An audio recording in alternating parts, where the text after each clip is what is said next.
Muy bien, entonces esto tiene, terminación receptora 2, una continuación de la clase previa. Am, Eso era lo que estábamos evaluando en la parte de repaso sobre los diferentes tipos de receptores y con sus diversas funciones. Eso ya lo discutimos. Pero hay dos términos que son importantes y que es relevante también comprender a qué se refiere con esto.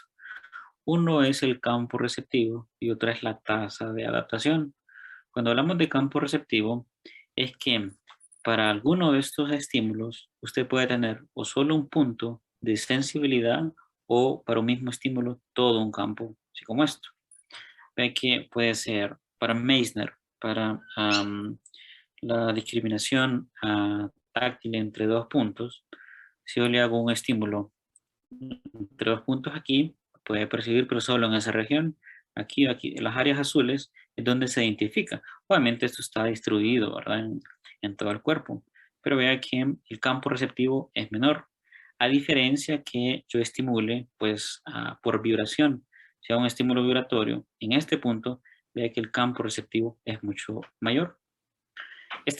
¿Cómo uno puede llegar a identificar esto? Se recuerda que el estudio de electromiografía, en donde se le colocaban electrodos superficiales y profundos al individuo, al paciente, puede hacer el estímulo, tener aquí un electrodo y ver si eso genera alguna respuesta o si está siendo estimulado ese axón. Así, podemos hacer un resumen de esto con la tasa de adaptación. Se ve a campo, simple, ¿verdad? Algunos receptores tienen campos menores y otros son amplios. Con la tasa de adaptación también pasa lo mismo. Hablábamos que los de adaptación lenta solo tenemos a Merkel y a Ruffini. A estos que son para el tacto y para calor, termorreceptor y también para estiramiento. ¿A qué me refiero con tasa de adaptación? Vea, este cuadro tiene ciertas variables. Uno sigue siendo el tamaño del campo receptivo, si es pequeño o si es grande, y la tasa de adaptación, si es rápida o si es lenta. Evaluemos los corpúsculos de Meissner. Estos aquí. Vea que ellos tienen un campo receptivo. Yo puedo colocar varios electrodos y ver si son estimulados, pero solo en esos puntos es donde se genera. Directamente se coloca el estímulo, es donde se genera la respuesta. Por eso es un campo pequeño. Pero ¿qué pasa con la adaptación rápida? ¿A qué me refiero? Yo puedo estarle haciendo la sensibilidad de textura o entre dos o más puntos y estas rayas que usted ve aquí son los potenciales que están pasando por ese axón. Entonces vea que aún dándole el estímulo, continúa y después ya no genera ese potencial aún repitiendo el estímulo. Esto es lo que se le conoce como adaptación rápida. Si yo retiro el estímulo, vuelve a generar otro potencial y está listo para una, una nueva secuencia de eventos. A esto de adaptación lo que quiere decir es que aún persistiendo el estímulo no lo representa, es decir, no genera otro potencial a través de ese axón. Otro ejemplo es el corpúsculo de Pacini. Le coloco vibración, que tiene un campo receptivo grande, lo que hemos visto, lo que se identifica, y la tasa de adaptación también es rápida. Vibra, vibra y sigue vibrando. Y vean, ya usted prácticamente no lo está percibiendo. Colóquese una cosa a vibrar, va a llegar un momento en que se adapta rápido. Siempre vibrando el instrumento, puede que una vez que lo retire, haga un estímulo de retirada y ahí comienza nuevamente a estar hábil para otro estímulo, para otra vibración. Pero en caso contrario, estos son de adaptación rápida y los que son de adaptación lenta, cuando hablábamos de Merkel, para tacto superficial, puedo hacer tocar alguna región de la piel y genera un potencial, genera otro potencial y está siempre, si sigo haciendo el estímulo de tacto, él va a estar siempre generando el potencial de acción. ¿Qué pasa, por ejemplo, con Ruffini? Vean que Ruffini es lo mismo, de calor o de estiramiento. Hago cualquiera de esos estímulos y genera potencial, no se adapta, pues. sigue generándolo, a pesar de estar siempre el estímulo, sigue generando un potencial de acción. Estas propiedades de adaptación pues han sido importantes en cuanto a sistemas de protección, es decir, usted tiene pues calor, no va a dejar que eso se adapte rápidamente porque eso puede causar alguna lesión. Pero vea, si pasar por alguna situación, usted tiene esa terminación nerviosa para activar los nociceptores y hacer un ejercicio de retirada. Ya veremos cómo se hace ese mecanismo. Pero a eso es que me refiero con tasas de adaptación rápida y lenta o con campos receptivos. Para cada uno de em, de las terminaciones de receptores se ha hecho como un protocolo de estos para determinarlos, pero lo más importante es en cuanto a comprender este término. ¿Okay? A eso se refiere cuando le da la diapositiva sobre tasa de adaptación. Pero vea, en la clínica, pues en algunas regiones, cuando hay deficiencia, es decir, cuando hay alteraciones en la sensibilidad de un individuo, ahí usted utiliza una batería un poco más detallada para ver a qué es que puede tener alteraciones. Porque eso uno lo va a ir asociando con las vías ascendentes, como le mencioné, que unas transmiten solo tacto superficial, otras vibración, otra discriminación entre dos puntos, otro solo temperatura. Entonces yo voy asociando, que no hay ninguna región lesionada en esto, pues que la vía es solo, el daño es solo de transmisión. Esto es una herramienta 14 horas. que se utiliza, no es tan frecuente, solo cuando hace una evaluación bien exhaustiva de diferentes distancias. Ve que esto tiene dos puntas y tiene diferentes distancias para ver si percibe o no los dos puntos. Obviamente, en el cuerpo esa distribución es diferente. Ve aquí más o menos una distancia, aquí que dice 42 milímetros. Esto para que se imagine usted en la escala, esos son 4 centímetros. Que allá en los ortejos, en los dedos de los pies, en la misma planta, eso si hace la escala más o menos sería como unos 10 milímetros, casi un centímetro, usted necesita para percibir que son los dos puntos que le está tocando. A esa distancia, si usted los pone más cortos, pues no va a haber esa discriminación. Si nos vamos para regiones, por ejemplo aquí en región dorsal, en los gastrocnemios, en la región dorsal de la pierna, intente usted tocarse con, sí, dos dedos e intentar percibir si es un estímulo o dos. Claro, esto puede variar de persona a persona, pero vea más o menos con unos 5 centímetros usted percibe que se está tocando dos puntos. Eso también para el dorso, es decir, para la región dorsal o torácica, pero en regiones como la cara, los labios, con esa distancia, más o menos con esta, usted puede percibir los dos puntos.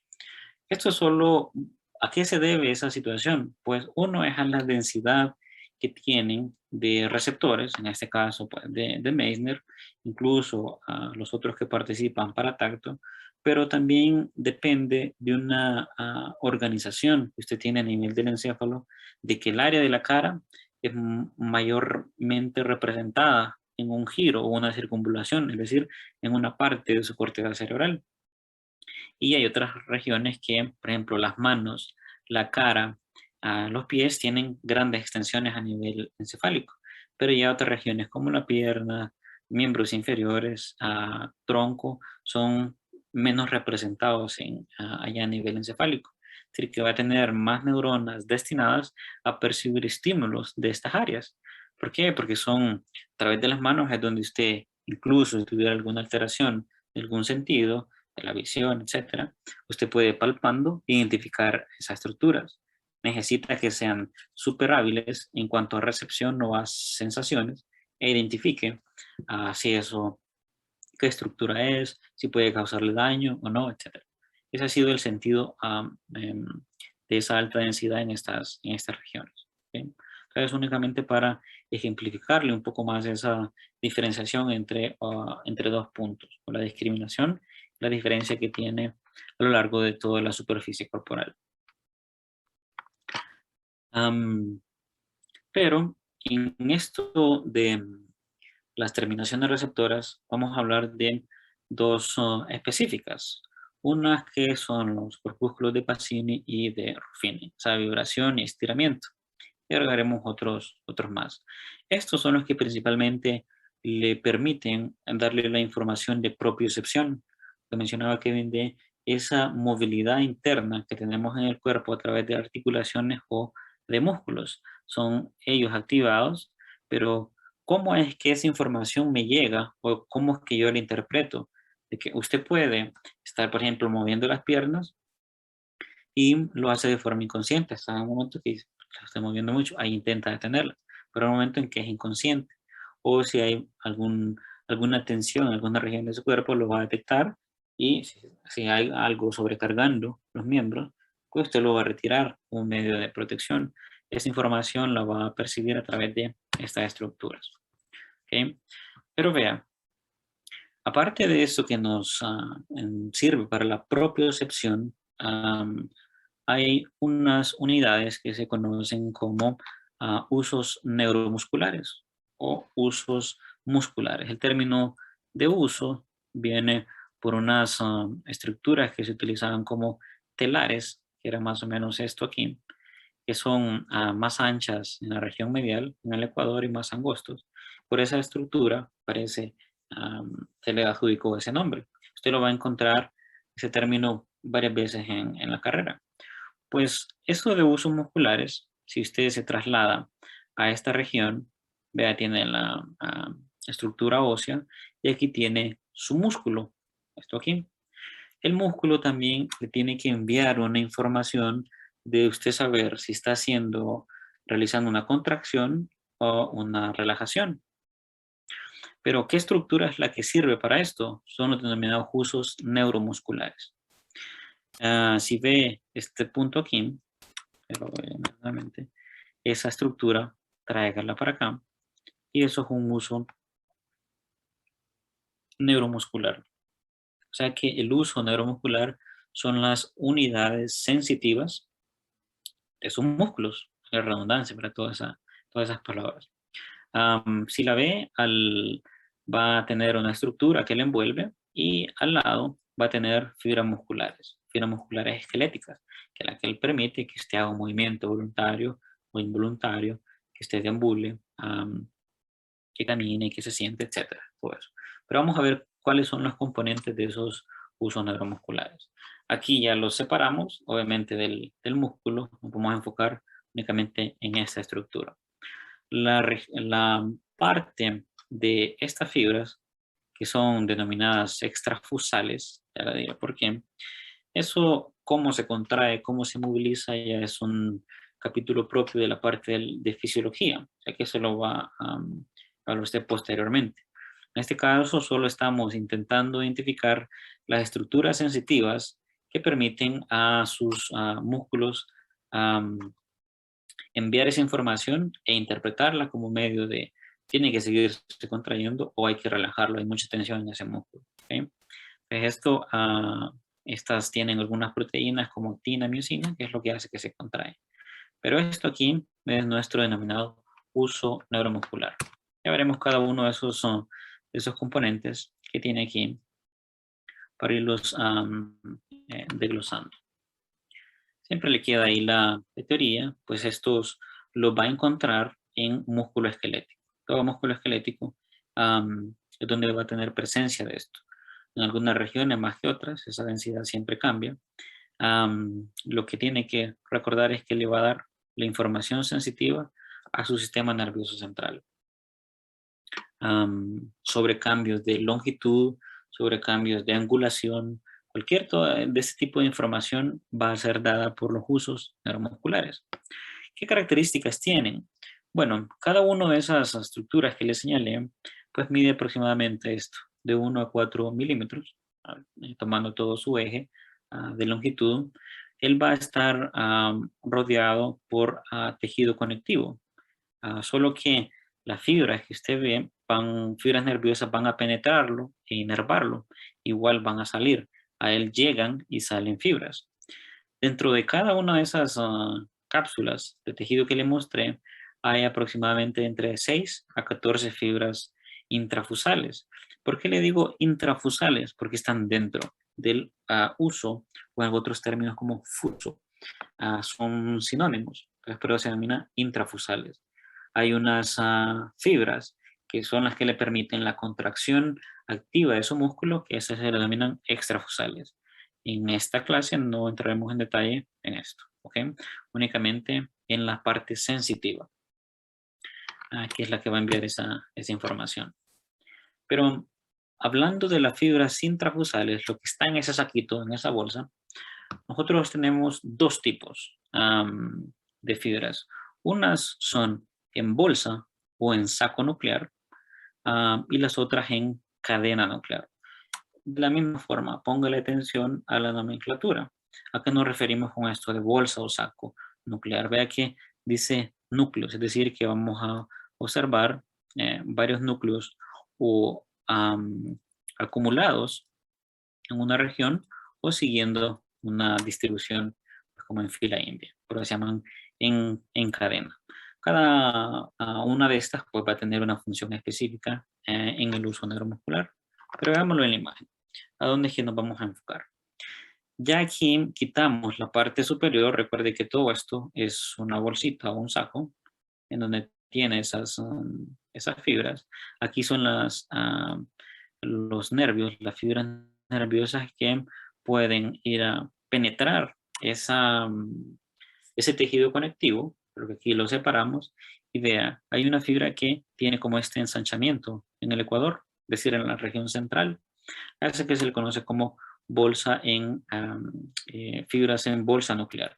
Recuerde que las fibras musculares son especiales porque ellas pueden tener varios núcleos, el resto de sus células no son uninucleadas.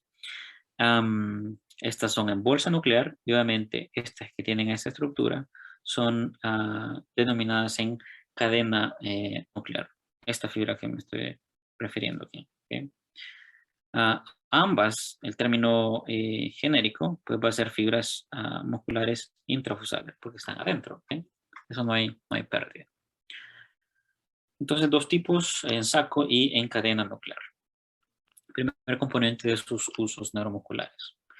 Vamos ahora a la inervación sensitiva, que esto es lo más relevante en cuanto a su función.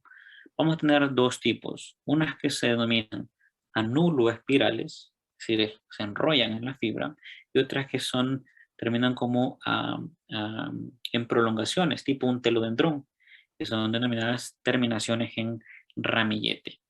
Estas anuloespirales, la característica es que se van a ir a la región medial de cada una de las fibras.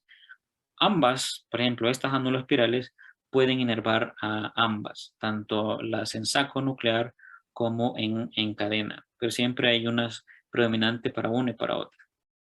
¿Okay? Siempre esta la va a encontrar en la región medial. Ya en las terminaciones en ramillete, esas se van más a la periferia, más hacia las partes más angostas de sus usos neuromusculares. Estos van a predominar más en las fibras en cadena nuclear y las anuloespirales predominan en las fibras de saco o bolsa nuclear. ¿Okay? Veamos esas fibras. Estas tienen la característica de ser mielínicas, pero cuando viene la fibra nerviosa, ven aquí unas indicaciones de que van a inervar o van de salida. Pues esas que vienen de entrada, llega uno aquí y comienza a hacer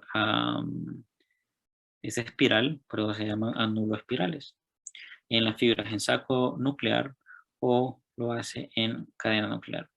Esto lo que va a permitir es que una vez que haya alguna modificación de esa estructura, sea que hay una elongación, es decir, un estiramiento o un ensanchamiento en esto, ponga eso o estirarlo o encogerlo, va a hacer esas modificaciones. Estas fibras están en contacto directo con esta estructura. Entonces ahí es donde determinan, esto está teniendo una contracción o se está relajando. Lo mismo pasa en ambas fibras. Pero vea que estas son especializadas para determinar cambios en estas estructuras, pero va a tener otras terminaciones denominadas en ramillete, que las vamos a encontrar más en los extremos. ¿Qué observa usted de diferencia? Es que aquí en el Ecuador, en las zonas mediales o centrales de estas fibras, usted no observa estas fibras que tienen, por ejemplo, las fibras extrafusales, pero sí las observa en las extremidades. ¿Por qué tiene eso? Porque ahí hay mucha concentración de proteínas que permiten la contracción de la fibra muscular. Hay mucha actina y hay mucha miosina. Y esto lo hace, obviamente, la inervación en este lado o en este lado, porque el uso neuromuscular tiene que percibir los cambios de estiramiento, de elongación o de contracción o de relajación y eso ir paralelo a lo que eh, está ocasionando que una fibra extrafusal se contraiga. Usted inicialmente en un movimiento muscular, usted tiene una inervación aquí que viene en este mismo nervio, solo que hay una fibra nerviosa directa. Yo quiero contraer esta fibra, estas al final pueden tener una unión por acá en un sentido o con otra fibra. Y esos cambios pueden inicialmente solo contraer esta y después, por consiguiente, llegan a estimular esto por las mismas fibras en ramillete. Eso va a hacer que esto se estire, disculpe todo el reguerío ahí. Esto va a hacer que se estire y eso va a activar estas señales en la región del Ecuador y así transmitir la información hacia su médula espinal si fuera necesario, ¿verdad?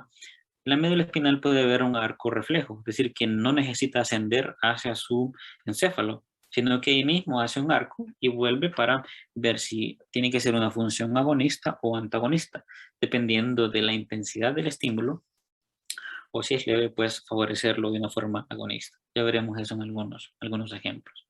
Entonces, aquí es para mostrarle únicamente los dos tipos de fibra.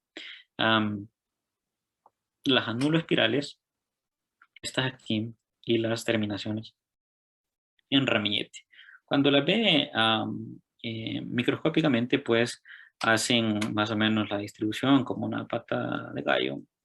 Son diferentes áreas en contacto con la fibra, pues con la extremidad de la fibra en bolsa o en saco nuclear. ¿Sí?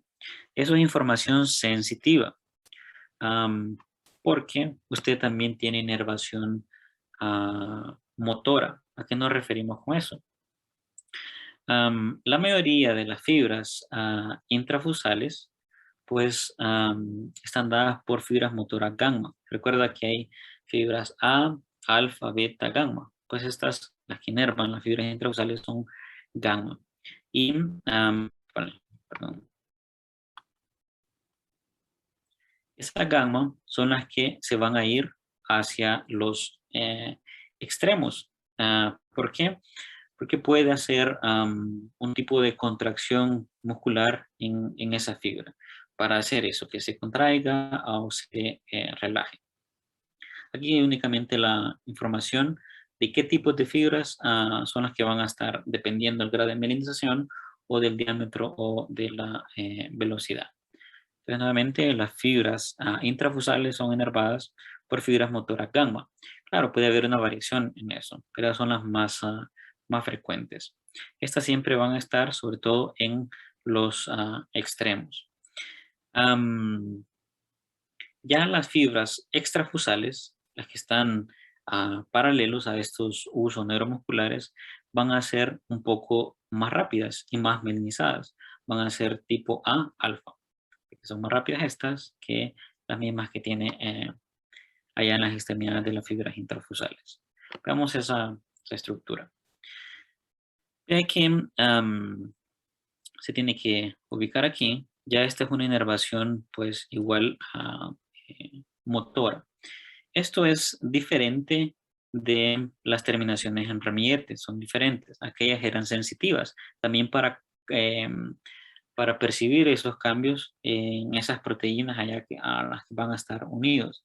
Pero ya en las neuronas motoras vamos a tener las gamma, usted va a tener un nervio que va a penetrar esa vaina de tejido conectivo y después puede ir perdiendo la mielina y llegar a alcanzarla de una forma amielínica. Vea, por aquí viene un nervio que está amielinizado. Eso que observo aquí son las células de Schwann y penetró la vaina y llegó a inervar las fibras intrafusales, tanto en bolsa como en cadena nuclear. ¿Por qué es importante? Porque a esta sí es la que va a dar va a facilitar que esta fibra se contraiga. Si alguna de estas también lo está haciendo. Hay un equilibrio entre estas funciones. Ve que se va haciendo un poco más compleja. Pero estas mismas estructuras, ya en las fibras extrafusales, en estas que están aquí, ahí usted va a tener fibras más mielinizadas, o por lo menos de mayor diámetro, y hacer inervación directa sobre esta fibra. Estas ya son fibras alfa. Lo que nos interesa es sobre nuestro uso neuromuscular. Ya vamos describiendo funciones o inervación sensitiva y inervación motora. ¿Okay? Este es otro esquema un poco más arcaico, pero que da esa misma información sobre la fibra extrafusal y las intrafusales, las fibras en saco o bolsa nuclear y en cadena nuclear. Aquí tiene, a esto no me le ponga atención mucho a esta estructura.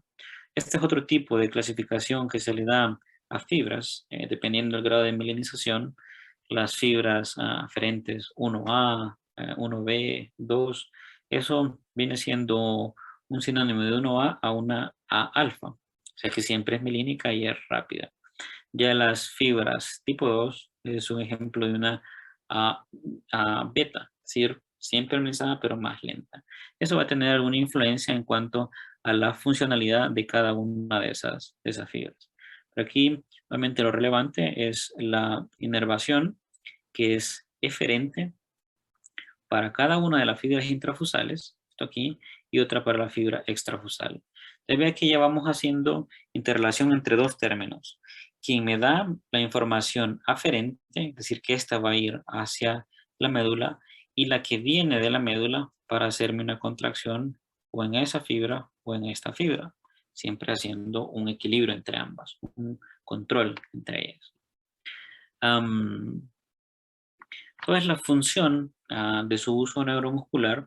Pues el objetivo es el control del movimiento voluntario de cada uno de sus músculos. Él puede decirle a su cerebro, hay mucha tensión, si a usted le gusta hacer ejercicio o individuos que cargan su medio de trabajo es hacer cargas pesadas, pues eso va a haber un momento en que esos músculos se pueden fatigar y no sé si a usted está haciendo algo y ay, se me cansó el músculo. Pues eso es información que se le envía por los usos neuromusculares hacia la médula o hacia el mismo encéfalo para decir, tiene que relajar ese músculo, porque si continúa con esa tensión puede lesionarlo. No sé si ha visto, no sé si ahorita en estos Juegos Olímpicos, pero en otros, eh, personas con halterofilia que en un momento que entra como en un shock, que hasta se desmayan, etcétera.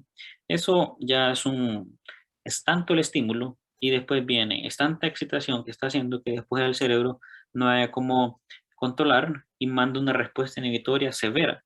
Y ahí puede venir una lipotimia, es decir, un desmayo, pierde la conciencia, etcétera. Pero esos son casos extremos. Usted puede tener algo un determinado tiempo, sujetándolo, y después empieza hasta con tremor, que le tiembla todo, y después mejor lo suelta, ya no aguanta. El músculo, a través del uso neuromuscular, le envió esa información a su cerebro, decirle, deja eso ahí, porque no me puedes lesionar. Más o menos así funciona eso. Ahora, veremos, claro, algunos ejemplos en detalle de ese circuito. Estos términos de dónde funciona su uso neuromuscular, pues en condiciones de reposo, usted estar sentado, acostado, moviendo sus piernas de forma inconsciente o desplazar sus brazos sobre su escritorio, rodar sobre la cama. Son movimientos o condiciones, ok, yo vengo y le movilizo un brazo, eso es una condición en reposo que yo de fuerza externa le estoy movilizando, o si usted lo hace activamente o pasivamente. activas una contracción brusca y pasivas pues un poco más lentas. Pero en cada uno de esos sistemas siempre va a estar mandando información sensitiva a su uso neuromuscular. Entonces, vea, son bien simples, pero transmiten bastante información y esto es todos los días, ¿verdad? Si usted está de pie, va a tener un control, va a hacer que se activen algunos músculos. Usted adopta una posición, ya no me gusta esta posición, pasa al otro pie, etcétera. Hay un término que se llama tono muscular. ¿Alguien ha escuchado esto de tono muscular? Y si conoce algún concepto, ¿o qué se imagina que es el tono muscular para usted? No sé si tiene alguna idea. Voluntarios. Mm, ¿No? ¿Tiene algo que ver, doctor, con lo que dicen de tonificar? No necesariamente. Ok, no, Ujú. no sé la verdad. Perfecto. Pues vean, importante también que manifieste que, no sé. Am, Tonificar es como hacer, en lo que se está refiriendo Ángel, es darle como mayor forma o hipertrofia a un músculo. Si usted no, ya le mencionaba que no lo utiliza o si hay una parálisis, ese músculo disminuye de tamaño y se atrofia. Pero un tono muscular es una contracción parcial de sus músculos. Usted siempre tiene contraídos sus músculos en la mayor parte del tiempo. Para estar sentado, usted utiliza músculos dorsales, utiliza los miembros de los músculos de la cadera para tener esa postura y esos músculos tienen que estar siendo activados. A esa contracción parcial de ciertos músculos para mantener una estabilidad o postura es lo que denominamos como tono. Si por ejemplo, yo le digo a usted que sostenga sus brazos y que los eleve y que los mantenga, eso así de mantenerlo firme, eso es un tono. Pero si un individuo, yo le levanto el brazo, le digo, manténgalo ahí, yo primero se lo sujeto y después se lo suelto y se va por efecto de la gravedad, yo digo que este tiene una hipotonía. Hipotonía es disminución del tono muscular. A diferencia, si un individuo, yo le doy un estímulo y él reacciona con una contracción involuntaria rápida, ya le mostraré algunos ejemplos, yo digo que tiene hipertonía. Entonces, ese es el concepto de una contracción parcial de sus músculos. Usted cuando está de pie, está contrayendo sus músculos en cualquiera de las fases para un equilibrio y activa tanto agonistas como antagonistas, que se va por un lado, se va para el frente, activa otros para equilibrar esa postura. Entonces a eso nos referimos con tono. Ya tonificar es otro término. No sé si me expliqué con la diferencia entre ambos. ¿Ok? Sí, doctor. Perfecto. Entonces, para eso nos sirve también los usos neuromusculares o usos musculares. Nosotros, como estamos en esta parte, vamos a decir usos neuromusculares. Am, Otra situación importante es que vea, no lo vamos a encontrar en músculo liso. Músculo liso usted lo tiene en las glándulas, cierta región de en mucosa, ni en las vísceras. Esto va a ser propio de músculo esquelético. ¿Ok? Veremos algunos de esos ejemplos. Vea cómo es la densidad. Yo le mostré uno, pero cada una de esas fibras, de esas 6 a 14, cuando refieren hasta 20, que tiene dentro de esas vainas, va a tener ese tipo de información. Obviamente el control o la activación de cada uno de ellos es altamente dinámica y depende si es un movimiento pasivo, si es un movimiento activo, si hay una coactivación entre varias estructuras. ¿A qué nos referimos con eso? Es que, por ejemplo, aquí tenemos el músculo, su músculo esquelético, está en las fibras extrafusales que tienen la inervación sensitiva. Las fibras, imagínense ahí, anuloespirales, y por alguna situación, en una contracción pasiva, usted tiene que hacer esa vía eferente desde su médula espinal, donde comienza el asunto. Recuerde que esto que está en el centro es su sustancia gris, ahí donde tiene ciertas neuronas. y las neuronas que se encargan de la actividad motora están en las regiones anteriores de su médula espinal. Pues si yo quiero hacer una contracción, hago un estímulo que viene por esto y puede activar o inervar directamente el músculo esquelético. Pero esa contracción de ese músculo puede ser tan pasiva que no cause ninguna alteración en el uso neuromuscular.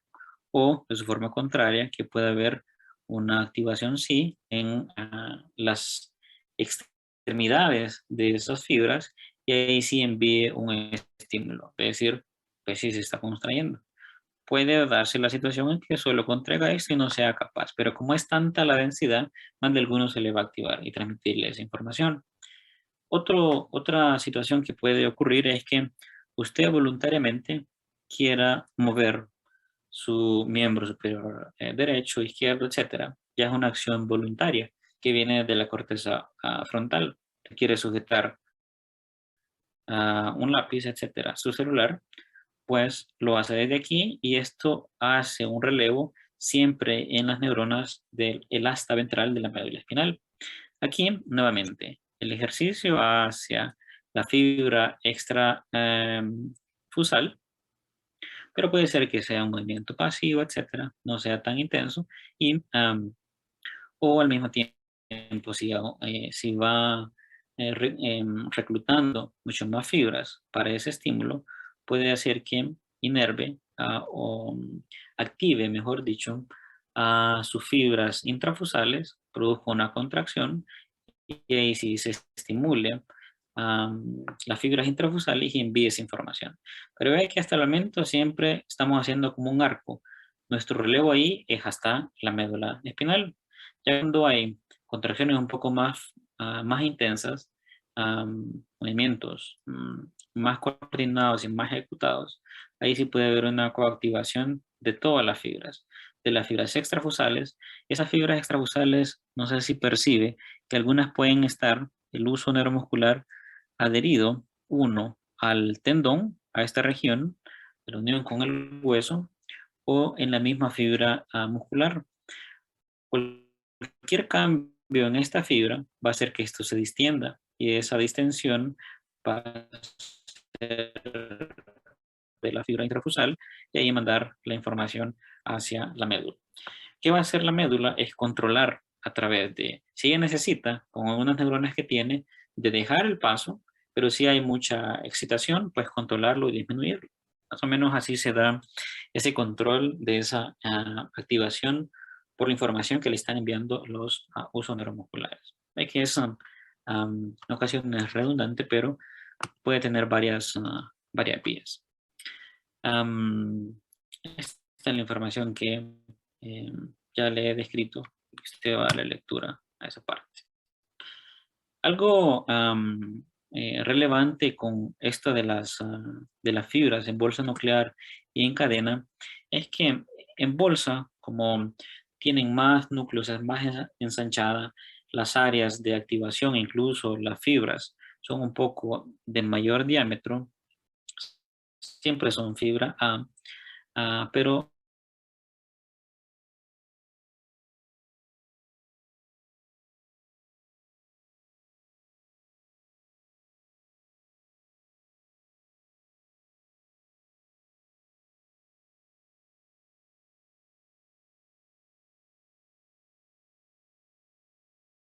fibras en bolsa que en cadena, o en un movimiento en reposo más en cadena que en bolsa. En ocasiones pues, pueden ser ambas activándose al mismo tiempo.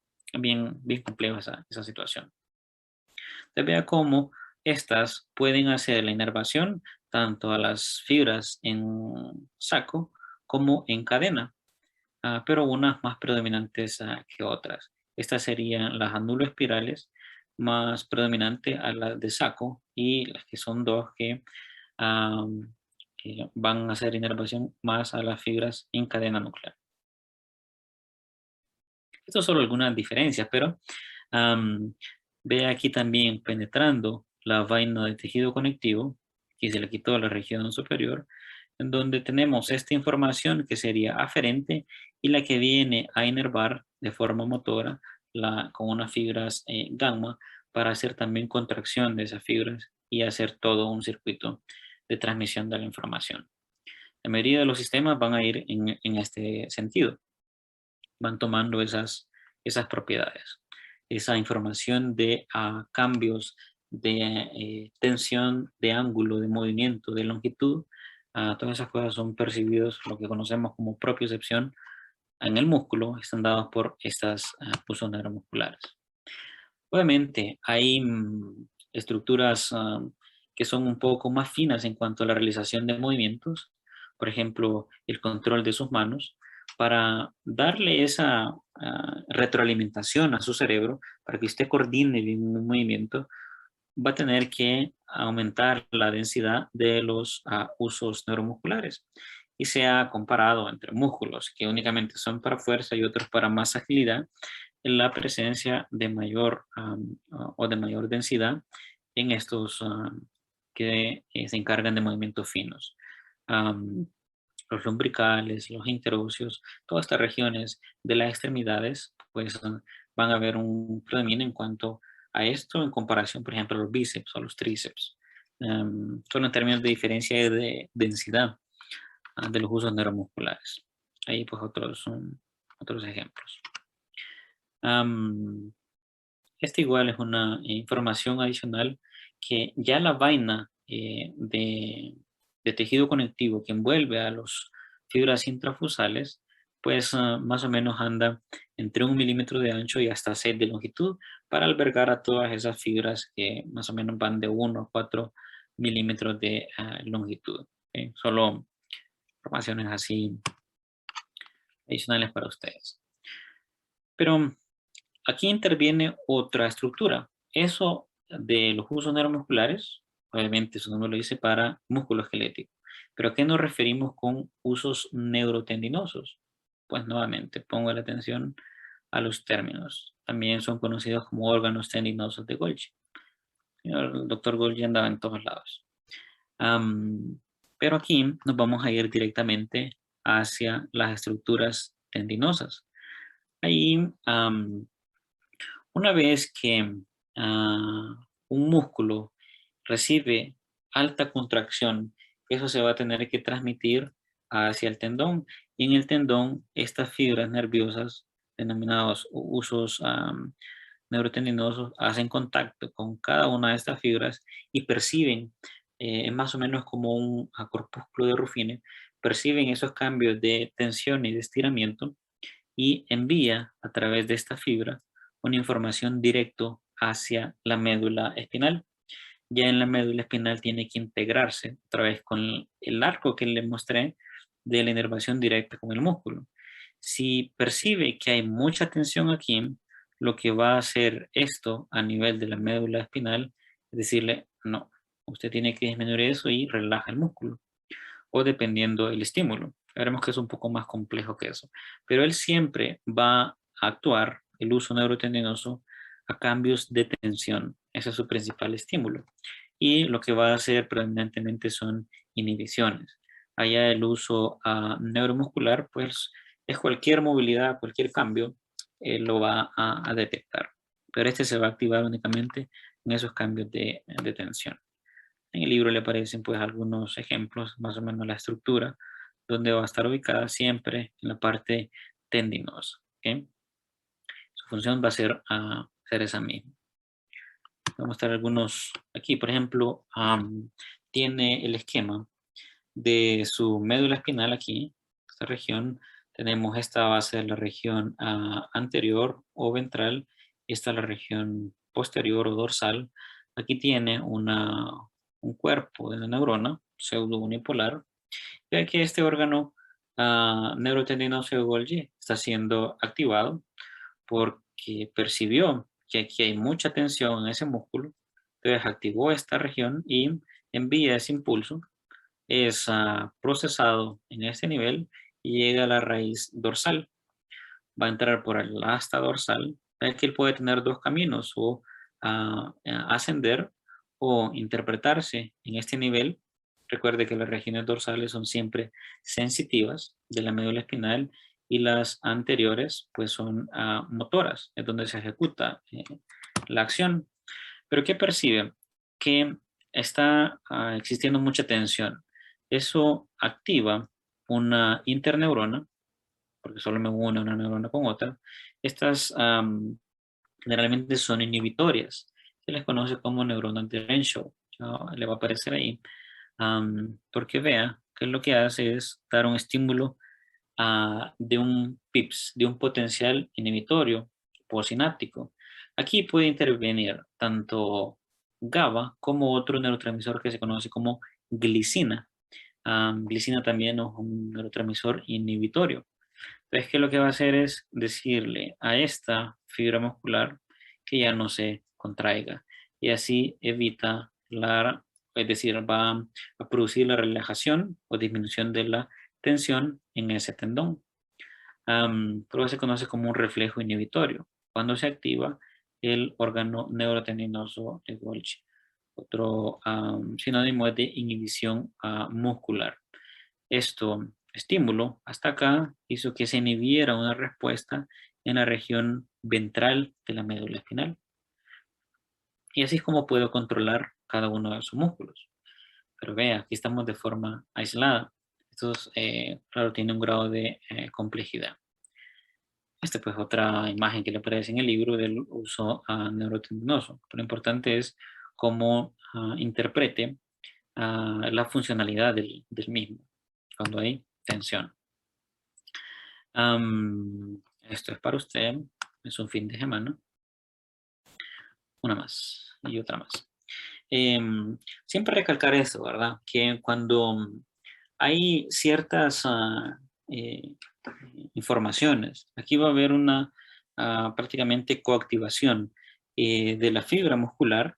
La fibra muscular está recibiendo también mucha activación. Ahí el uso neuromuscular tiene que enviar esa información. Pero después, si eso se va aumentando y aumentando, hay un momento en que lo va a soportar, pero el sistema determina cuándo puede causar un daño. En ocasiones ni se percibe, usted ha visto, claro, porque lo hacen de forma voluntaria.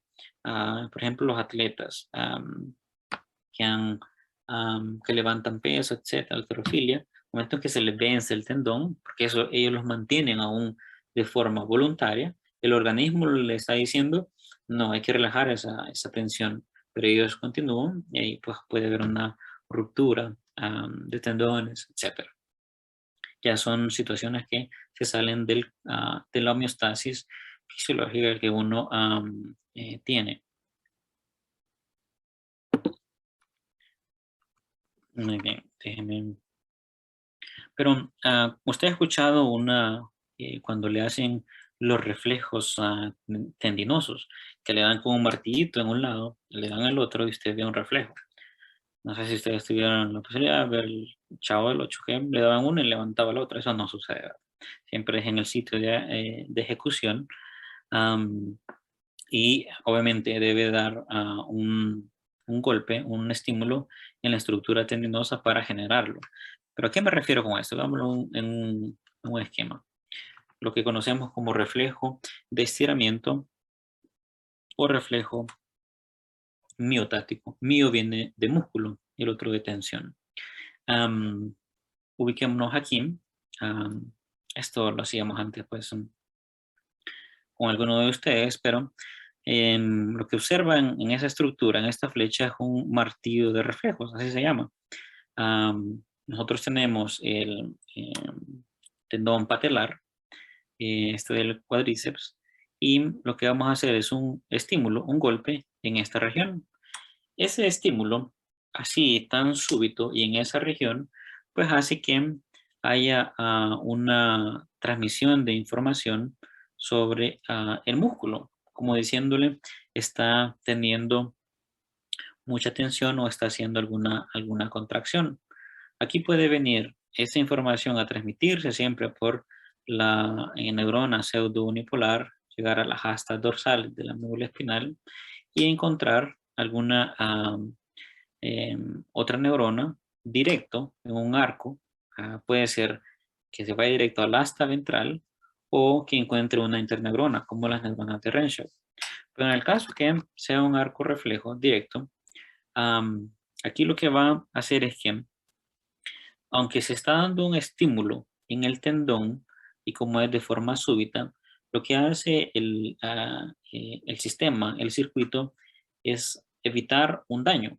Y ese daño lo hace que en la neurona del asta ventral, pues la va a inervar a ese cuádriceps, y lo que le va a hacer es que lo va a contraer. Por eso es que tiene un movimiento en este sentido. Lo hace de forma agonista. Está recibiendo mucho estímulo, y para no hacer contraposición, si lo inhibiera totalmente, pues ahí va a hacer mayor tensión. Vea, estos son arcos reflejos. Si es una tensión sostenida, ahí sí es lo que le expliqué previamente. Envía esa información al asta dorsal a través del uso neurotendinoso, y eso hace pues una inhibición. Eso es diferente. Pero en un arco reflejo, así como reflejo miotático, por ese estímulo que es súbito y rápido, él se interpreta de que debe ayudarle a ese músculo porque él se quiere contraer.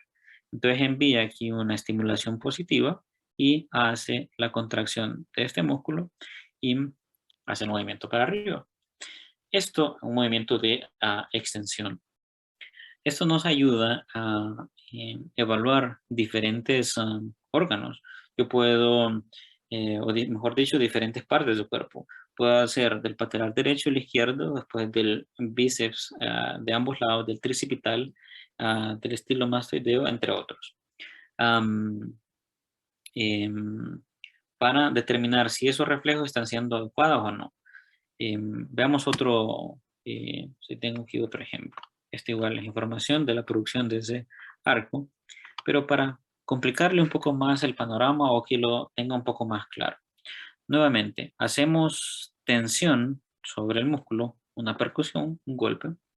Usted va, el uso neuromuscular percibe esto, envía esa información al ganglio de la raíz dorsal. Recuerda que aquí tiene varias fibras, son varias que están saliendo de aquí, y aquí tiene un acúmulo de neuronas, pero dice ganglio de la raíz dorsal.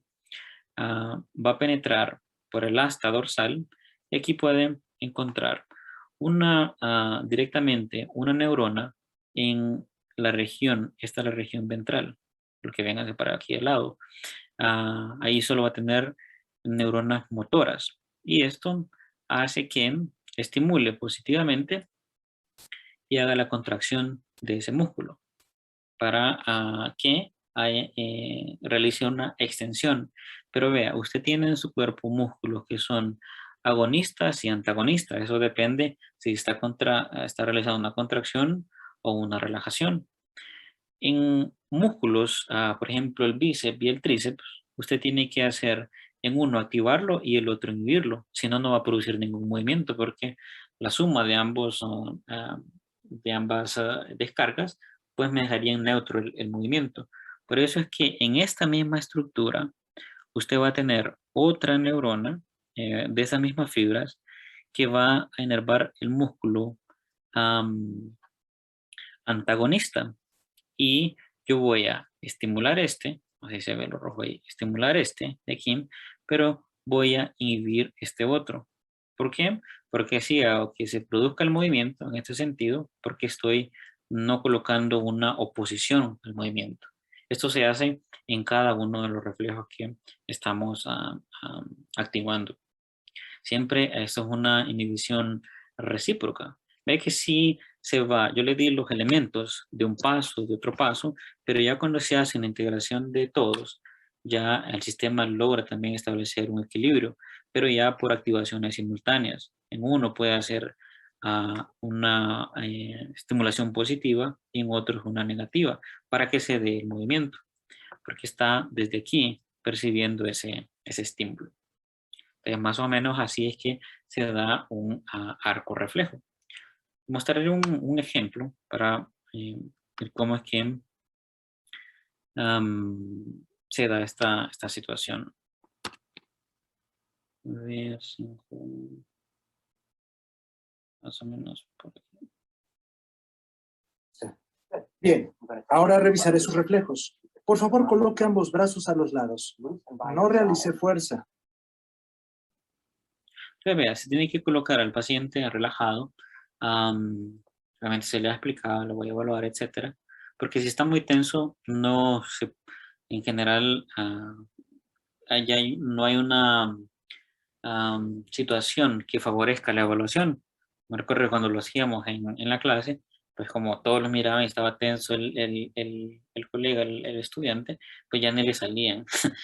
En la primera vez se preocupaban, ¿verdad? Pero esta es una evaluación general, no sé si algunos se la han hecho ya, de que va a ser una percusión en la mayoría de los tendones.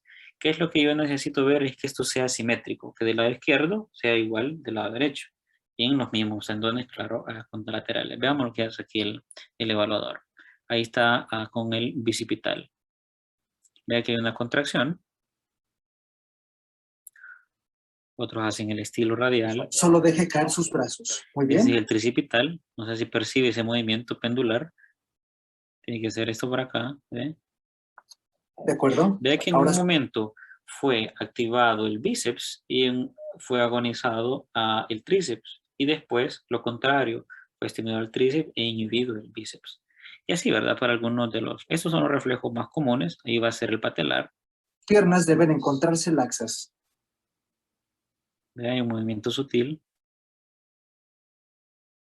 ¿Lo percibió? ¿Ve? Ahí aparece.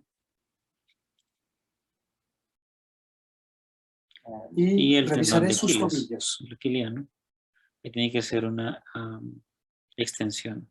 ¿Vio? Si percibió en ese último.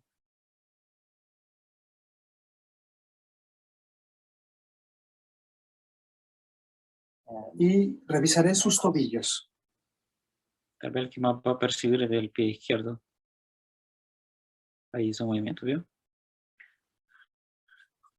Ahora realizaré un par de pruebas para valorar su función sensitiva. Lo que ya hemos visto. Entonces, esa es una evaluación que uno hace del paciente para ver si estos arcos, si esa función de los usos neurotendinosos, de los obviamente hay unas pruebas para evaluar fuerza muscular, que no se lo estoy mostrando, pero lo puede hacer usted que haga fuerza opuesta, que venza la gravedad, etc. Eso lo veremos más adelante. ¿Alguna pregunta hasta el momento? ¿Alguna duda? Y cuando se le corta una parte del cuerpo y esa parte se estira, ¿por qué pasa? Entonces, vean, cuando suceden estos accidentes, siempre es corriente lo que anda pasando, solo que corriente más alta de lo que su cuerpo podría soportar. En ese sentido, como usted está lleno de nervios, siempre va a haber una transmisión dependiendo por dónde entró. En la mayoría de estos individuos hay una puerta de entrada y otra puerta de salida. Puede haber una lesión de entrada y como pasó por toda la región interna, puede ser que salga en el pie, en la mano, etc. Siempre tiene que ver, en la mayoría de los casos, una de salida cuando es de alto voltaje. Por eso es que se puede hacer una contracción. Si yo le pasé corriente por uno de estos nervios, va a estimular esos músculos y una contracción súbita. Y entre más se propague, como es tan repentino esa estimulación, el paciente lo que hace es que tiene una contracción de todo el cuerpo. Se estira y se elonga y ¡boom! Se va al suelo. Porque el sistema, por lo menos su cerebro, dice, ¿qué pasó aquí? Yo ni cuenta me di. Y lo que hace es inhibirlo. Manda una respuesta inhibitoria súper potente intentando controlar eso. Y ahí pues el paciente puede perder la conciencia, etcétera, dependiendo eso el nivel de la intensidad de la corriente, ¿verdad? No sé si igual usted caminando va y pasa por la puerta, se vio aquí en el olecranon, en la región del codo, y hace el estiramiento, porque activó su tendón. Usted es ahí, pero fue un movimiento tan súbito por esa misma reacción de sus usos neurotendinosos y neuromusculares.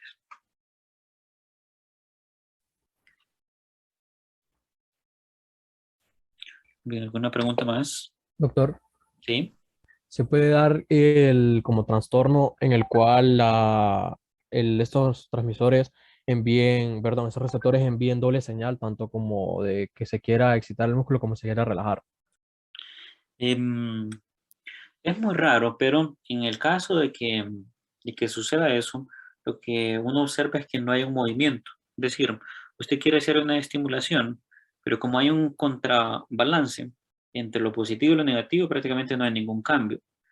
¿Qué es lo que traería a consecuencia de esto, Daniel? Es que alguna estructura nerviosa allá en la médula espinal o a nivel del encéfalo no esté funcionando adecuadamente. Usted puede encontrar un paciente que en vez de hacer, déjeme colocar el patelar, Encontrarse que laxas. esto, en vez de hacerlo tan sutil, haga más de este lado que de otro lado. Eso a mí me puede orientar a una lesión, dependiendo el trayecto y de los otros músculos, una lesión del lado contralateral o puede ser en la misma médula. Eso es lo que tendría que yo que estudiar. Usted lo que tiene que percibir es si hay alguna asimetría o no en estos, si hay hiperreflexia o hiporreflexia. En el caso de que no se dé una adecuada estimulación, es que las fibras de esos usos neurotendinosos o usos neuromusculares no estén siendo activados. Y eso quiere decir que la conexión que lleva hasta arriba, hasta su encéfalo, hay algún problema en la transmisión. Por eso es que le pego y le pego y le golpeo y le percuto y nada. Este sí no reacciona, pero el derecho sí. Entonces te dice, hay una hiporreflexia patelar izquierda. Eso a mí ya me va orientando a posiblemente hay una lesión encefálica contralateral. Pero solo en casos ya patológicos es que puede ocurrir eso, Daniel, de que no haya ningún movimiento. Uno, porque no está siendo estimulada. Muy raro en donde sí produzca los dos estímulos, tanto positivo y negativo, y que ellos inhiban. O sea, que no haya ninguna acción motora. Listo, gracias. Muy bien. Una pregunta más. Bueno, jóvenes, hoy por lo menos la EH nos dejó trabajar. Vamos a, ya solo nos quedan pocos temas. La otra semana ya terminamos y nos quede tiempo, hacemos un repaso y a irnos preparando para pues, el examen. No se confíen mucho, ya llevamos varios temas. Entonces, vayan por lo menos, háganle una lectura y hagan el repaso, va a ser un poco más fácil. O igual.